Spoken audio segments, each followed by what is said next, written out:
রাজু, রাজু, ছাড়ো, ছাড়ো বলছি। রাজু, আমাকে ছেড়ে দে। আমি যাব না। রাজু, রাজুকে নিয়ে গেল। মুন্নাকে খবরটা দিতে হবে।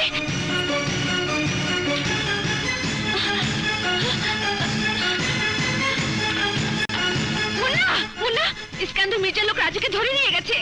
না রাজু, রাজু, আমার বাবা, বাবা, বাবা, বাবা তুই আমার ছেলে। না, আমি তোমার ছেলে না। বিশ্বাস কর বাবা, আমি তো সত্যিকারের মা। তুই না মাকে খুঁজছিলি, মাকে দেখতে চেয়েছিলি, তুই না মার কাছে যেতে চেয়েছিলি। আমি তো সেই মা। না, আমি মা চাই না। আমি আমার বাবার কাছে যাব। আমাকে ছেড়ে দাও, ছাড়ো। না বাবা না, আমি তোকে কোথাও যেতে দেবো না বাবা। রাজু